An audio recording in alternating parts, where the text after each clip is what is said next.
মায়া তনির সুন্দর মুখটার দিকে তাকিয়ে অল্প হাসলো। তনি মুখে নিজের শ্বশুরবাড়ির সম্পর্কে বদনাম শুনেও কেমন জানি শান্তি লাগছে মায়ার। মায়া ঘাড় বেঁকে তাকালো পিছনে। দেখা গেল মা ছেলে তিনজনই কিছু নিয়ে মনোযোগ সহকারে আলোচনা করছে। রাদীপকেও বেশ সিরিয়াস ভঙ্গিতে দাঁড়িয়ে থাকতে দেখলো এই প্রথম। মায়ার মনে হলো এই মানুষগুলো ভেতর বাহিরে শক্ত কঠিন ব্যক্তিত্ব ধরে রাখলেও এদের সবার মাঝে ভালোবাসার মানুষকে আগলে রাখার দারুণ একটা মন আছে। এই যেমন মায়া নিজের স্বামীর পরিচয় জানার পরপরই হৃদ কেমন নিজ দায়িত্বে পরিবারের সঙ্গে দেখা করাতে নিয়ে আসলো মায়াকে। মানুষ ভালোবাসলেও পরিবারের সামনে ভালোবাসার মানুষকে হাজির করতে চায় না, কিছুদিন অন্তত গোপনে রাখতে চায়। অথচ মায়ার ক্ষেত্রে হয়েছে ভিন্ন। মায়ার কিছু জানার আগেই হৃদ নিজের পরিবারকে মায়ার পরিচয় সম্পর্কে জানিয়ে রেখেছে। এতে দুজনের পবিত্র সম্পর্কটার সম্মান রেখেছে হৃদ। তারপর দেখা গেল মায়ার কঠিন শাশুড়িও ছেলের পছন্দের বাহিরে টুঁ শব্দ পর্যন্ত করেনি। ছেলে নিজের পছন্দের বউকে হাজির করলো, আর মা হয়ে তিনি এতেই সম্মতি দিয়ে মায়াকে বোঝালো ওনার ছেলেকে কখনো ছেড়ে না যেতে। অথচ ওনারা এত অর্থ সম্পদশালী ক্ষমতা সম্পন্ন মানুষ, তারা চাইলে মায়ার মতন মধ্যবিত্ত পরিবারের মেয়েকে হাতের তড়িতে টিস্যুর মতন ফেলে দিয়ে হৃদের জন্য যোগ্যতা সম্পূর্ণ কাউকে জীবন সঙ্গী হিসেবে বাছাই করতে পারে। হৃদ একজন প্রতিষ্ঠিত সফল ও হাইলি এডুকেটেড ব্যক্তিত্ব সম্পূর্ণ মানুষ। যে কোনো নারী হৃদ খানের বউ হতে চাইবে। সেখানে মায়ার মতন অদক্ষ অযোগ্যতা আর মধ্যবিত্ত পরিবারের সাধারণ একটা মেয়েকে বেছে নেওয়াটাই বোঝায় এদের কঠিন ব্যক্তিত্বের বাহিরেও তাদের সবার সুন্দর একটা ভালোবাসার মন আছে। মানুষ বলে কঠিন ব্যক্তিত্বের মানুষগুলো নাকি প্রিয়জনকে আগলে রাখার ব্যাপারটা দারুণ থাকে। আজ মায়া চোখের সামনে দেখতে পারলো এতগুলো মানুষকে। সকাল 11:17। হৃদ ড্রাইভিং এ, মায়া পাশের সিটে গা এলিয়ে বসে। হৃদের দৃষ্টি আর মনোযোগে ড্রাইভিং এ থাকলেও মায়া মনোযোগ হৃদকে দেখার উপর। হৃদ বেশ কয়েকবার ভ্রু কুঁচকে মায়াকে দেখেছে এভাবে তাকিয়ে থাকা নিয়ে, কিন্তু মায়ার কোনো ভাবান্তর ঘটেনি। মায়া সিটে কাত হয়ে হৃদের দিকে ঘুরে বসে। হৃদ ড্রাইভিং এর মধ্যে মায়ার মনোযোগ ভাঙতে মায়ার দিকে ভ্রু কুঁচকে তাকিয়ে বলল, কি সমস্যা, কি দেখো? মায়া সেইভাবেই বসে থেকে উত্তর করে বলল, আপনাকে দেখি, জানেন আমি কখনো ভাবিনি আপনাকে এত নরম ব্যক্তিত্বে দেখবো কখনো। হৃদ মায়ার তাকিয়ে থাকার মানে বুঝতে পেরে সে চুপ রইল। মায়া হৃদকে কিছু বলতে না দেখে সাহস পেয়ে আবারও বলল, আপনাকে একটা কথা বলার ছিল, বলি। হৃদ স্টিয়ারিং ঘোরাতে ঘোরাতে সম্মতি দিল। হুম। মায়া সিট ছেড়ে সোজা হয়ে বসলো। সিরিয়াস হওয়ার ভঙ্গিতে মিনমিন করে বলল, আমাদের কলেজে থেকে রাঙামাটি যাওয়ার ট্যুরের প্ল্যানিং করছে সবাই, আমিও সবার সাথে যেতে চাচ্ছিলাম। আমাকে হৃদ মায়ার কথার মাঝে ওর দিকে না তাকিয়েই ড্রাইভিং করতে করতে বলল, নো ট্যুর, নো প্ল্যানিং, কোথাও যাওয়া যাবে না, তোমার সব ক্যান্সেল। মায়া হতাশার গলায় বলল, এমন করছেন কেন? সবাই তো যাচ্ছে, আমি একা না। এই ট্যুরে আরিফ ভাইয়াও যাবে আমাদের সাথে। এখন আমি না গেলে ভাইয়া নিশ্চয়ই জিজ্ঞাসা করবে কেন যেতে চাচ্ছি না। পাকামো করবে না রিত, আমার এসব পছন্দ না। আরিফের সাথে আমি কথা বলে নিব। হৃদের মুখে আরিফের নামটা শুনতেই মায়া আতঙ্কিত গলায় তাড়াহুড়ো করে বলে উঠল, আরে না না না, আরিফ ভাইয়ার সাথে কথা বলতে হবে না আপনার। সামান্য একটা ট্যুরের জন্য আরিফ ভাইয়াকে এক্ষুনি আমাদের সম্পর্কে বলার দরকার নেই। আমি কোথাও যাব না, প্রমিস। মায়া তাড়াহুড়ো ব্যাপারটা হৃদের সন্দেহ হলো। মায়া যে নিজের পরিবারকে ওদের সম্পর্কে জানাতে চাচ্ছে না সেটা ভালোই বুঝলো হৃদ। হৃদ ড্রাইভিং করতে করতে মায়ার দিকে ভ্রুকুচকে তাকিয়ে বলল, তুমি কি কোনোভাবে এই সম্পর্কটা তোমার পরিবারের কাছে হাইড করতে চাচ্ছ রিত? হৃদের কথায় মায়া ভয়ে মাথা নাড়িয়ে অসম্মতি জানালেও মনে মনে সে জানে সত্যিটা এটাই। মায়া সত্যি হৃদকে নিজের পরিবারের সামনে এখন উপস্থিত করতে চাচ্ছে না। তাহলে সবাই মায়াকে দোষ দিবে যে মায়া নিজের বোনের ভাসুরকে ফাঁসিয়ে বিয়ে করে নিয়েছে। এজন্য মায়া চাচ্ছে আরো কয়েকটা দিন যাক, তারপর না হয় আস্তে ধীরে নিজের পরিবারকে জানানো যাবে হৃদকে নিয়ে। মায়া হৃদকে মিথ্যে বলে বলল, হাইট হাইট করবো কেন? আসলে বড় আপু বিয়েটা মাত্র শেষ হলো, আর কয়েকটা দিন যাক, তারপর না হয় আমাদের ব্যাপারটা জানলো। মায়ার কথাগুলো হৃদের যুক্তিসঙ্গত মনে না হলেও সে আপাতত চুপ রইল। তাড়াহুড়ো করে মায়াকে চাপে ফেলতে চায় না হৃদ, বরং বউকে কিছুদিন সময় দেওয়া উত্তম ভেবেই সে চুপ রইল। কিন্তু মায়া হৃদকে নিয়ে কি ভাবছে সেটা মায়ারও জানে না। সুফিয়া বেগমের প্রতি কথার সম্মতি তখন শুধু মায়া চাপে পড়ে দিয়ে এসেছিল, ও মন থেকে কিছুই দেয়নি। বরং মায়া হৃদের সাথে বিয়েটা পরিবারকে জানানো নিয়ে এই মুহূর্তে ভীষণ ভয়ে আছে। কিভাবে কি করবে, বা মায়ার পরিবার আদেও ওদের সম্পর্কটা মানবে কিনা তাও জানে না মায়া। মূলত মায়া ভয় থেকেই হৃদের সাথে সম্পর্কটা লুকাতে চাইছে। তীক্ষ্ণ সুফিয়া বেগমের তখনকার কথাটাই সত্যি হলো। অল্প বয়সী মেয়েরা বোঝে কম, তারা পরিস্থিতির মোকাবিলা করতে জানে না, বরং ভয় পেয়ে পিছিয়ে যায়। মায়ার ক্ষেত্রে তাই হচ্ছে। হৃদকে যতটা সাহসিকতার সাথে ভালোবেসেছিল, ঠিক ততটাই দুর্বল মন মানসিকতার পরিচয় দিচ্ছে পরিবারের সামনে হৃদকে তুলে ধরতে।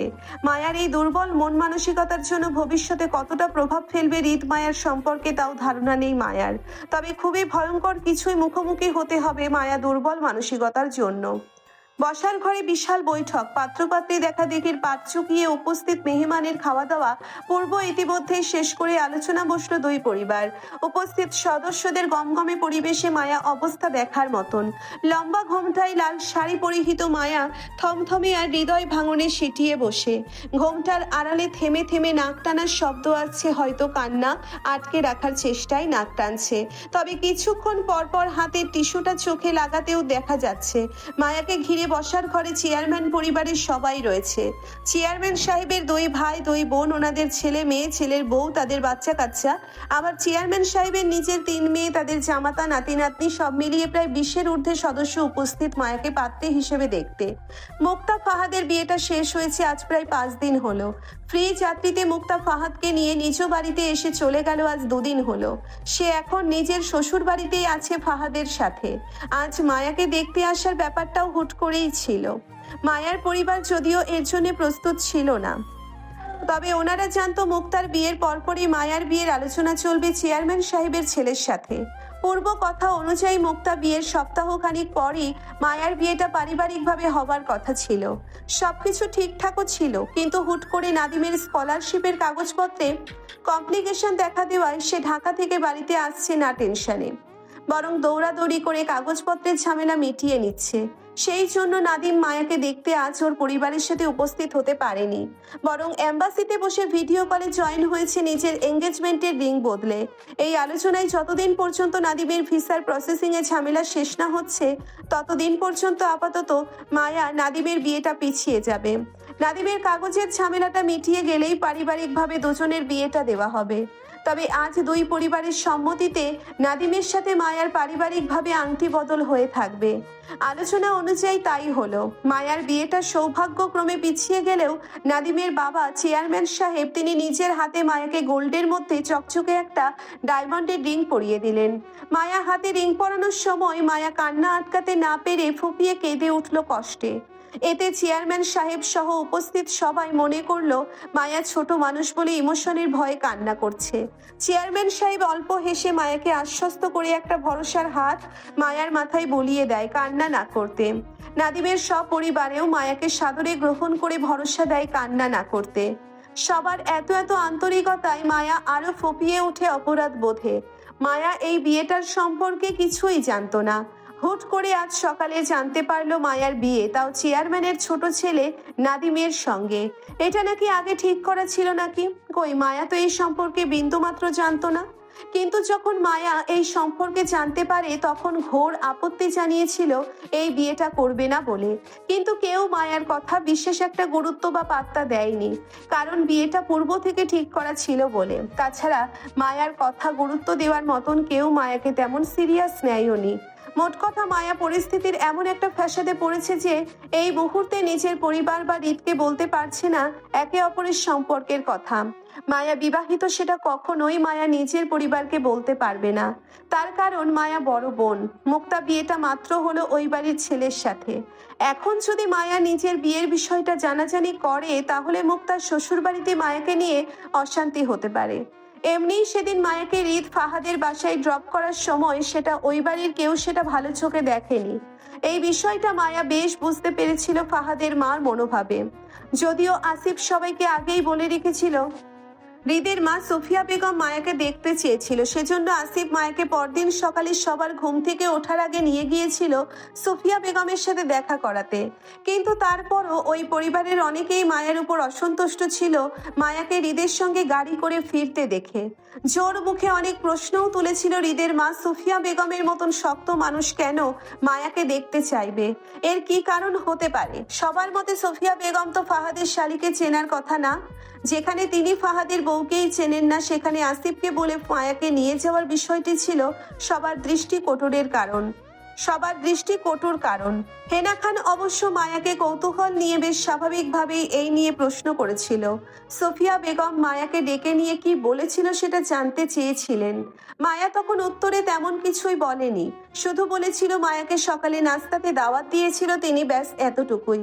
মায়া সহজ সরল উত্তরটা যদিও তেমন কেউ বিশ্বাস করেনি, তারপরও সবাই সোফিয়া বেগমের হঠাৎ তলবে মায়াকে সন্দেহের তালিকায় রেখেছিল।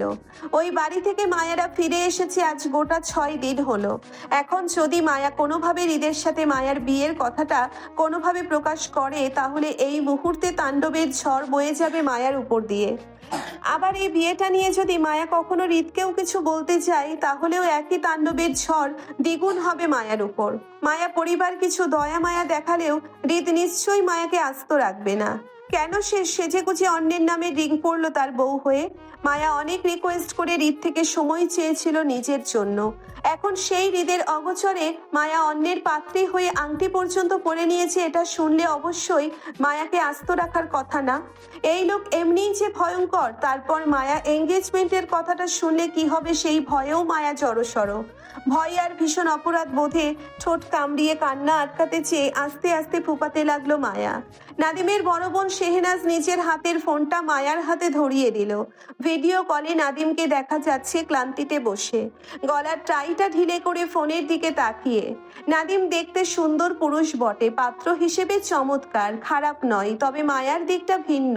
সে বিবাহিত, আর এই বিষয়টি ভয়ে মায়া কাউকে বলতে পারছে না, আর না সহ্য করতে পারছে। পরিস্থিতির দায়ে পড়ে মায়া ভীষণ আতঙ্কিত। কোলের উপর মায়ার কম্পনরত দুহাতে ভাঁজে নাদিমের ফোনটি চেপে, অতি কষ্টে চেপে মায়া ফোনের স্ক্রিনের দিকে তাকাচ্ছে না পর্যন্ত, শুধু মাথা নিচু করে ধীরে ফুপাচ্ছে। নাদিম মায়ার কান্না মিশ্রিত মুখটা দেখে সুন্দর হাসলো। তার এই ক্লান্তির মুখের হাসিটা বলে দিচ্ছে তার প্রাপ্তির সুখ কতটা। নাদিম হাতের ফাইলটা পাশের চেয়ারে রেখে মায়া মুখটার দিকে তাকিয়ে বাম হাতে নিজের চুলগুলো পেছন ঠেলে দিতে দিতে বলল, টেক এভরিথিং ঋতু, আমার মনে হয় তোমার একটু পানি খাওয়া উচিত। মায়া নাদিমের কথা অনাগ্রহ করে সেইভাবেই মাথা নিচু করে বসে রইল, চোখে জল কিন্তু মুখে কোনো শব্দ নেই। নাদিম মায়ার কান্নায় মনোযোগ হতে হতে আবেগ ঢেলে সাজানো কথাই বলল, তোমার কান্নাটা ব্যাখ্যা করেছে ঋতু, আমার প্রাপ্ত সুখ কতটা, আমার অনেক বছরের নিশ্চুপ অপেক্ষার ফল তোমাকে এত সহজে পেয়ে যাব ভাবিনি। দুঃখের শেষ কান্নাটা করে নাও ঋতু, এরপর থেকে তোমার সুখের দায়িত্ব আমার প্রিয়। নাদিমের ভালোবাসা আবেগময় কথায় মায়ার অপরাধ বোধ আরো বাড়িয়ে দিল। সহ্য করতে না তক্ষুনি ফুপিয়ে কেঁদে উঠল। নাদিমকে ভিডিও কলে দেখা গেল সেই এক দৃষ্টিতে মায়ার কান্না মিশ্রিত মুখটার দিকে তাকিয়ে থাকতে। সবার খাওয়া দাওয়া কথাবার্তা শেষে চেয়ারম্যান পরিবার বিদায় নিতেই মায়া ছুটে নিজের ঘরে। রাগে তেজে মাথার ঘোমটা ফেলে হাতের চুড়িগুলো এলোপাথারি ফেললো কক্ষে ছড়িয়ে ছিটিয়ে। বাম হাতের উল্টো পিঠে তেজে ঠোঁটে লিপস্টিক ঘষে মেজে লেপটে দিল চারপাশে। গোছানো চুলগুলো টেনে এলোমেলো করতে করতে ধূপ করে বসে পড়ল ফ্লোরে। বাঁধ ভাঙা কান্নায় ভেঙে পড়ে ফুপিয়ে চিৎকার করে উঠল বিছানার চাদর মুখে চেপে। দু পা ভেঙে কাতর হয়ে ফ্লোরে বসে বিছানায় মুখ গুছে হাউমাউ করে চিৎকার করে উঠল বুক ফাটা আর্তনাদে। মায়ার কান্না দেওয়াল ভেদ করে বাহিরে গেলেও নিচতলায় পৌঁছলো না আপন চন্দের কানে। আপাতত মায়ার পরিবারের সবাই ছোট মেয়ের বিয়ে ঠিক হবার খুশিতে নিচতলায় বৈঠক ঘরে বসে, যার জন্য হৃদয় ভঙ্গুর মায়ার আর্তনাদের চিৎকার কারো কান ভেদ করতে পারছে না, এমনকি জুয়েরও না। সবার ধারণা মায়া ছোট মানুষ হওয়াতে এই বিয়েটাকে সে স্বাভাবিক নিয়ে মেনে নিতে পারছে না। তবে 2 দিন গেলে এমনিই ঠিক হয়ে যাবে। মায়াও বিয়েটা হাসি খুশি ভাবে মেনে নিবে, এমনটা জুঁইয়েরও ধারণা ছিল। সেই জন্যে উদাস জুঁই মায়ার মনের খবর রাখে না প্রায় বেশ কয়েকদিন হলো। যেখানে জুঁইয়ের নিজের মন মানসিকতাই ঠিক নেই, সেখানে অন্যের মনের খবর কিভাবে রাখবে সে? সেদিন রাতে আয়নের সাথে ঝামেলা হওয়ার পর থেকেই জুঁই আর আয়নের সাথে যোগাযোগ করে না। যদিও আয়ন ফোন দেয় তাহলে জুঁই সেটা রিসিভ করে না, মেসেজ পাঠালে না পড়েই ডিলিট করে দেয়। মূল কথা, জুঁই কোনোভাবে আয়নের সাথে যোগাযোগ রাখতে চাচ্ছে না। আয়নকে জুঁইয়ের বেঈমান প্রতারক মনে হয়। তাছাড়া জুঁইয়ের ভালো লাগা আয়নের প্রতি নয়, রাদিফের প্রতি ছিল। যেখানে মানুষটাই ভুল, সেখানে জুঁই কেন আয়নের সঙ্গে কথা বলে ভুল বোঝাবুঝি ভাঙবে? কিসের জন্য? আয়নের সাথে তো জুঁই যোজন বিয়োজ করতেই কিছুই চায় না। তাহলে মন ভাঙ্গুনে উদাস জুঁই নিজের পরিবারের হইচই দেখলো মায়ার বিয়েটা নিয়ে। তারপর কয়েক সেকেন্ড সেখানে দাঁড়িয়ে থেকে হাঁটলো সিঁড়ি ঘরের দিকে। উদ্দেশ্য দোতলায় নিজেদের ঘরে যাবে। সিঁড়ি বেয়ে হাঁটতে হাঁটতে উদাস জুঁইয়ের চোখ একবার নিজের গায়ের নতুন জামাটার দিকে পড়ল। মা চাচার করডা আদেশে জুঁইকেও আজ নতুন জামা পরে সেজেগুজে মেহমানদের সামনে থাকতে হয়েছিল। কিন্তু মেহমান বাড়িতে আসবে বলে কাজের চাপে আর মানুষের হইচই জুঁই মায়ার সঙ্গে কথা বলার সুযোগ পায়নি। মায়ার তো বিবাহিত, যদিও স্বামীর সন্ধান এখনো পায়নি মায়া। কিন্তু তারপরও মায়া বিবাহিত মেয়ের তালাক না হওয়া পর্যন্ত আর একটা বিয়ে করা জায়েজ না। এই অবস্থায় অবশ্য ওদের পরিবারের বড়দের সঙ্গে কথা বলা উচিত। কিন্তু তার আগে জুঁই মায়ার সঙ্গে একবার কথা বলতে চায়। জুঁই মায়াকে বোঝাবে অজানা স্বামীর পিছনে পড়ে না থেকে এই বিয়েটাকে মেনে নিতে। নাদিম ভালো ছেলে, দেখতে শুনতেও কত সুন্দর, মায়ার সাথে মানাবে ভালো। জুঁইয়ের মনস্তাত্ত্বিক চিন্তা ভাবনার মাঝেই ফ্ল্যাটের দরজা খুলে ভিতরে প্রবেশ করতেই কারো তীব্র চিৎকারের ফুপানি শুনতে পেয়ে মুহূর্তেই চমকে ওঠে জুঁই। বুদ্ধিমতী জুঁই তীব্র ফুপানির শব্দে বুঝে গেল মায়ার হৃদয় ভাঙনের শব্দটা। তৎক্ষণাৎ ভেতর থেকে ফ্ল্যাটের দরজা আটকে দিল, যাতে বাড়ির অন্যরা কেউ আসতে না পারে বা তাদের কানে মায়ার কান্নার শব্দ না পৌঁছায়। দরজা আটকে দৌড়ে গেল নিজেদের রুমের দিকে। দরজা ঠেলে ভেতরে প্রবেশ করতেই আটকে উঠল মায়াকে বিধ্বস্ত অবস্থায় দেখে। এলোমেলো শাড়ি চুলে ফ্লোরে বসে বিছানায় চাদর খামছে ধরে মুখে চেপে কাঁদছে। জুঁই মায়ার অবস্থা দেখে মায়ার দিকে ছুটে যেতে যেতে ব্যস্ত গলায় ডাকলো, মায়া, এই মায়া, কি হয়েছে তোর? কাঁদছিস কেন? জুঁইয়ের কণ্ঠে তৎক্ষণাৎ মুখ তুলে তাকালো মায়া। জুঁই মায়ার সামনে হাঁটু গেড়ে বসার আগেই ঝাঁপিয়ে পড়ল মায়া।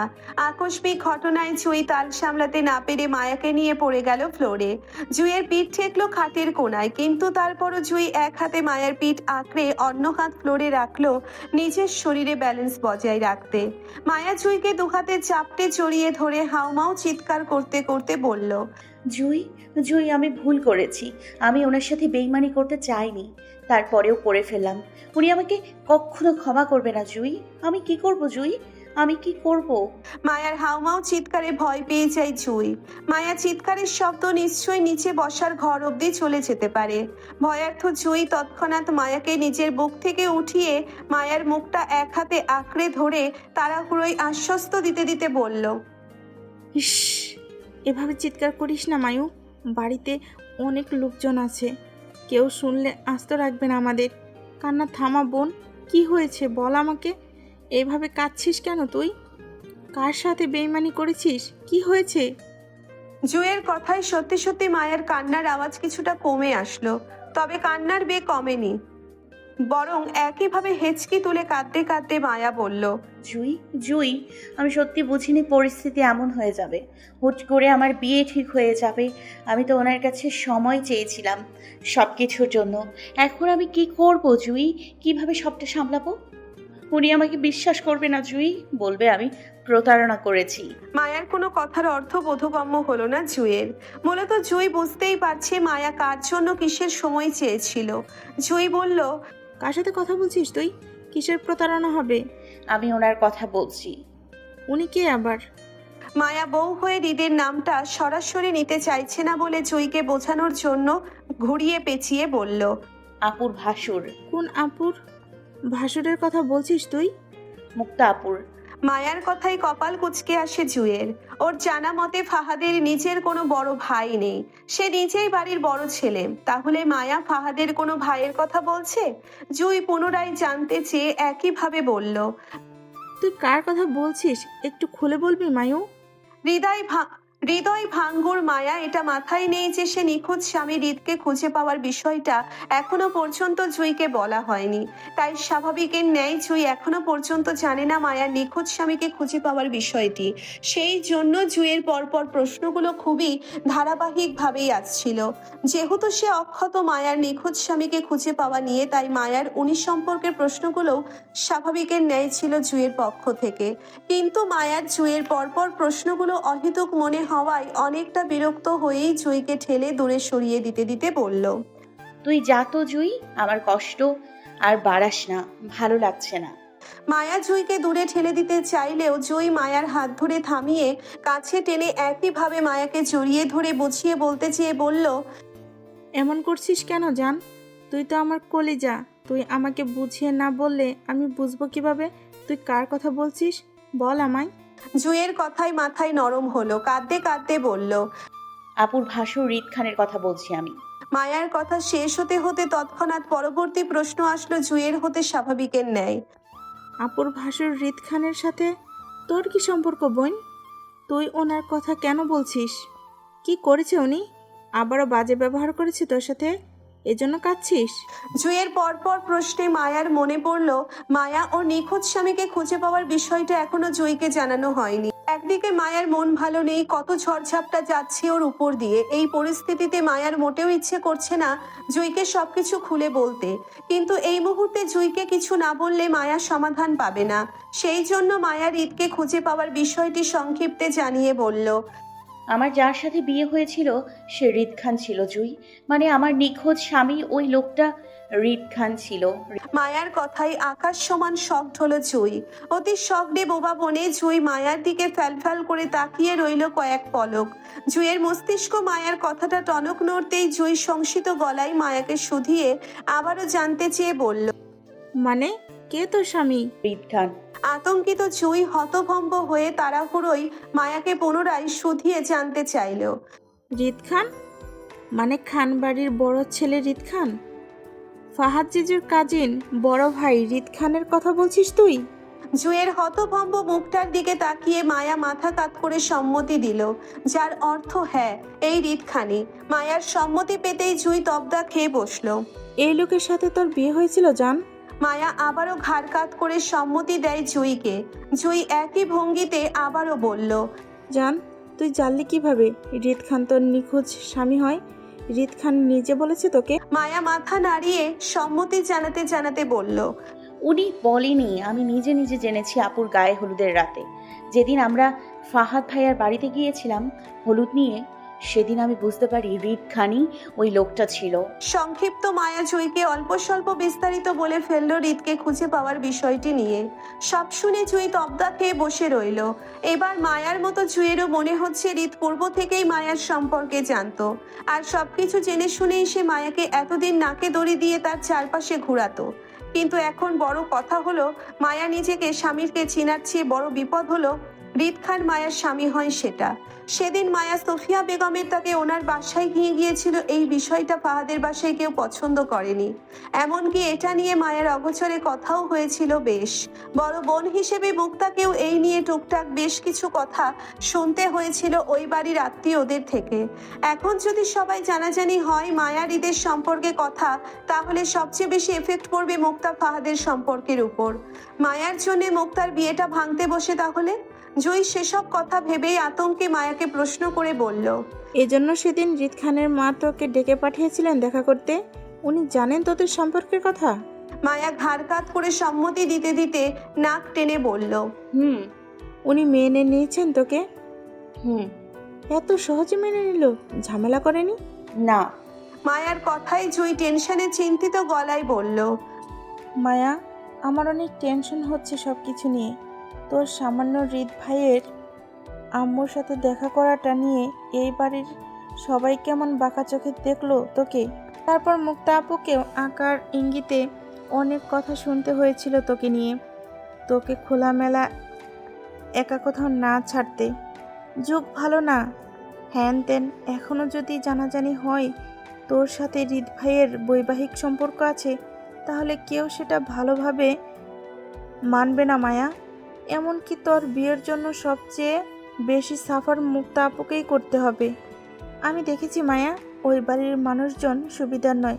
তাছাড়া আমি যতটুকু জানি রিত খানের সাথে ওই বাড়ির মেয়ে শশী আপুর বিয়ে ঠিক করে রেখেছে সবাই। এই অবস্থায় তোকে কেউ গ্রহণ করতে চাইবে না মায়া। তার চেয়ে বড় ব্যাপার হলো তোর বিয়ে ইতিমধ্যে ঠিক হয়ে গেছে, তুই অলরেডি এঙ্গেজ। এখন যদি তোর আর রিত খানের সম্পর্কের কথা পরিবারের জানাস তাহলে কিয়ামত নেমে আসবে মায়ু। আমার বাবা তোর বাবা মিলে কিয়ামতের আলামত দেখাই দেবে সবাইকে। এতে মুক্তাপুর শ্বশুরবাড়ি, চেয়ারম্যানের পরিবার, আমাদের পরিবার, এই তিনটা পরিবারের মধ্যে সম্পর্ক একেবারে শেষ হয়ে যেতে পারে মায়া। এমন একটা পরিস্থিতিতে তুই দাঁড়িয়ে আছিস, যেদিকে যাবি সেই দিকেই তুই মরবি। আমি তো কোনো পথ খোলা দেখছি না মায়ু, কি করবি তুই? জুঁইয়ের সাথে বার্তা চালনে মায়ার কান্না অনেকটা কমে এসেছিল, কিন্তু জুঁইয়ের লাস্ট কথাগুলোই মায়ার হেঁচকি তোলা কান্নাটা আবারও দ্বিগুণ হয়। জুঁই সত্যি বলছে, মায়ার আসলেই কিছু করার নেই। সত্যিটা এই মুহূর্তে নিজের পরিবারকে জানালে পরিস্থিতি আরো ভয়াবহ হবে। মাত্র মুক্তার বিয়েটা হয়েছে ওই পরিবারের সাথে। মায়া চায় না ওর জন্য কোনো ঝামেলা হোক। আবার রিতকেও সত্যিটা বলতে পারবে না। রিতকে সত্যিটা বলা মানে দুই পরিবারের ওদের বৈবাহিক সম্পর্কটা এমনিই জেনে যাওয়া। মায়ার ছোট মস্তিষ্ক বুদ্ধি খেলিয়ে বুঝতে পারলো না আসলে এমন পরিস্থিতিতে ওর কি করা উচিত। জুঁই মায়াকে পুনরায় ডুকরে কেঁদে উঠতে দেখে মায়ার দুহাত চেপে আশ্বস্ত দিয়ে বলল, রিত ভাই তোকে বউ হিসেবে গ্রহণ করেছে মায়ু। মায়া কাঁদতে কাঁদতে সম্মতি দিতেই জুঁই পুনরায় বলল, কি বলে গ্রহণ করেছে? তোকে নিয়ে সংসার করতে চাই এমন কিছু বলেছেন উনি? মায়া কাঁদতে কাঁদতে নাতে মাথা নাড়িয়ে বলল, এমনটা বলেনি, তবে আমি বুঝি উনি আমাকে পছন্দ করে। মায়ার কথায় জুঁই অসন্তুষ্ট গলা ছেড়ে বলল, বেশি বুঝিস তুই, অল্প বয়সে পেকে গেছিস। পুরুষ মানুষ মুখে বলে ওয়াদা করেও একটা সময় সেই ওয়াদা রক্ষা করে না, খেলাপ করে। আর রিত খান তোকে পছন্দ অপছন্দের ব্যাপারে কিছু বলেনি, অথচ তুই 2 লাইন বেশি বুঝে বসে আছিস। উনি তোকে পছন্দ করলে অবশ্যই মুখে বলতো মায়া। জুঁইয়ের কথায় মায়া হৃদের হয়ে সাফাই দিতে দিতে বলল, ওনার মার সাথে উনি তো ওনার মার সাথে আমার বউয়ের পরিচয় দিয়ে দেখা করিয়ে দিয়েছে জুই।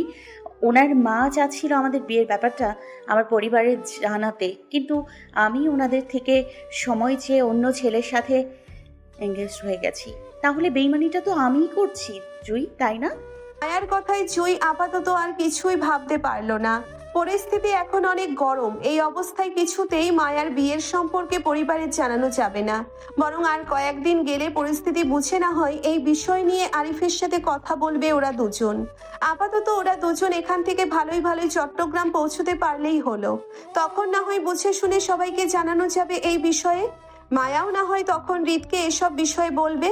আপাতত এখন কিছু না বলে জুঁইয়ের যুক্তিটা মায়ারও পছন্দ হলো। মায়া ভাবলো পরিবারের মাঝে থেকে যদি এখন কিছু বলে তাহলে সবাই মায়াকে ঘরবন্দি করে ফেলতে পারে। তখন মায়া চাইলেও হৃদের সাথে আর যোগাযোগ করতে পারবে না। তার চেয়ে বরং মায়া সুযোগের সন্ধানে থেকে সবকিছু আপাতত গোপন করে গেলে শেষটা ভালোই হবে। আর মায়ার এমন চিন্তাটাই ছিল মায়ার পক্ষের বিপরীত। পরিস্থিতি যেমনই হোক সেটা মানিয়ে বা লড়াই করে হলেও সামনে বাড়তে হয়। যে কোনো পরিস্থিতিতে চুপ থাকা মানে তুমি ভীতু। আর মায়ার এই চুপ থাকাটা যেটা অল্পতে শেষ হতে পারতো সেটা আরো বড় হওয়ার সুযোগ করে দিল নিজের অজান্তে। মায়া নিজেই নিজের পরিস্থিতি আরো ভয়াবহ আর দুষ্কর করে তুলল। অদেখা ভবিষ্যৎ আর কার কি হবে কারো জানা নেই, তবে বর্তমানের কর্মফল মানুষকে ভবিষ্যতেই দিতে হয়, আর এটাই প্রকৃতিক নিয়ম। মানুষ সেই নিয়মের বর্তি বই। এত কিছুর মাঝে মায়া আরো একটি নতুন ভুল করলো, হৃদের সাথে হুট করে যোগাযোগ বিচ্ছিন্ন করে। মায়া মূলত নিজের অপরাধ বোধ থেকে এমনটা করেছে। মায়ার ধারণা সে একেবারে চট্টগ্রামে গিয়েই হৃদের সাথে না হয় যোগাযোগ করবে। আজকাল মায়ার অতিরিক্ত ধারণায় মায়ার বিপদের কারণ হয়েছে। সকাল 4টে, কলেজের জন্য রেডি হয়েও মায়া রুমের ভিতরে তন্ন তন্ন করে কিছু একটা খুঁজে চলেছে। একবার কাঠের আলমিরা খোলে সেটা ভেতর উলটপালট করছে, তো আবার খাটের নিচে উকি মেরে দেখছে মায়ার হারিয়ে যাওয়া জিনিসটা কোথায়। ক্লান্ত মায়ার অবিরাম নিজের জিনিসটা খোঁজায় ব্যস্ত। মায়ার বিচলিত ভাব দেখেই বোঝা যাচ্ছে হারিয়ে যাওয়া জিনিস কতটা গুরুত্বপূর্ণ ছিল ওর জন্য। জুঁই টিফিন বক্স রেডি করে রুমে ঢুকতে দেখলো মায়াকে পুরো রুম এলোমেলো করে খাটের নিচে উকি মেরে কিছু একটা খুঁজতে। জুই বিরক্ত হয়ে দেওয়াল ঘড়িটা দেখলো। অলরেডি 8টা বাজে 10 মিনিট হয়ে গেছে। 9টা থেকে ওদের কলেজের ক্লাস, অথচ মায়া কলেজ ড্রেস পরে যতটুকু রেডি হয়েছিল ওর খোঁজাখুঁজিতে এখন সেটাও নষ্ট করে ফেলেছে। মাথায় এখনো হিজাব করেনি, লম্বা চুলের বেনিটা এলো হয়ে পিঠ বেয়ে ফ্লোরে পড়ে আছে। মায়া খাটের নিচে উকি দেওয়ার ফলে শরীরে ক্রসিং বেল্ট দুটো ঘষে আছে। জুইয়ের মেজাজ খারাপ হলো, এমনিই আজ ওর দুজন লেট, তারপর আবার মায়ার এমন তালবাহানা ওদের আরো লেট করবে।